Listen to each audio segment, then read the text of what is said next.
Span the globe for stories wacky enough to qualify as knuckleheads in the news. Thanks to our contributors Matt Burrows and Jim Hewer and others who sent in stories like this one from Ankeny, Iowa, where students and parents were in Jennifer Rich's kindergarten class last Friday when one of the parents noticed that the teacher had a can on her desk.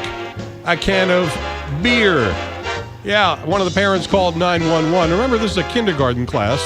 The cops came. They took the teacher into custody when she tested positive on a preliminary breath test.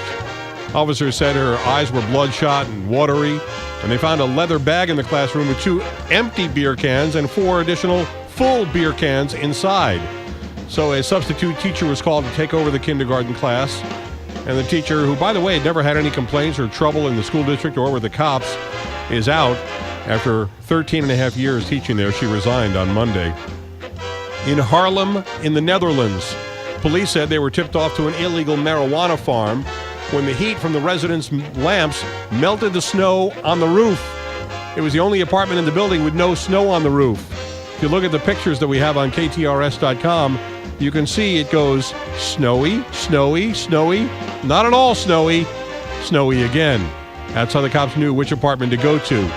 They've used this to root out pot farms in other places in the Netherlands, where, by the way, cultivation of marijuana is legal, but you're limited to 5 plants per house. In Seattle, Washington, resident of an apartment complex caught a man who didn't live there stealing quarters from a soda machine in the laundry room. The burglar blocked the door, tried to get away by cutting through some drywall, but he ran into some masonry behind the drywall, and that wall blocked him, so instead he crawled out through a vent. Or I should say he crawled into a vent, because that's where he got trapped, had to call for help. Firefighters had to come and cut him free. They asked him, "Do you need any medical attention?" He said, "No, I just need heroin," which I guess you can buy with quarters in Washington.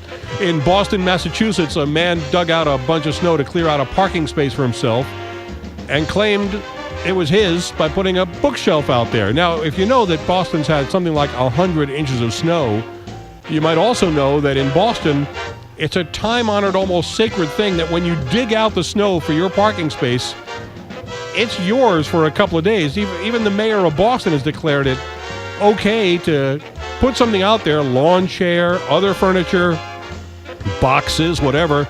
You can save that space for about 48 hours. Well, this guy dug out the space and then went to work at night as an Uber driver, and when he came back at the end of his shift, he found a car in his spot. Worse, if you're from Boston, this is the worst possible thing. The car had New York plates on it. So to teach the New Yorker a lesson, the Boston man went out the next day, shoveled all the snow back into the spot on top of the New Yorker's car and trapped it underneath. Then he took a picture of it, of course he did, posted it on the Craigslist in the raves and rants section, and told Boston.com it was the best way to educate this thoughtless driver without doing permanent damage to the offending car. And those are your knuckleheads in the news for today, here on the Big 550 K.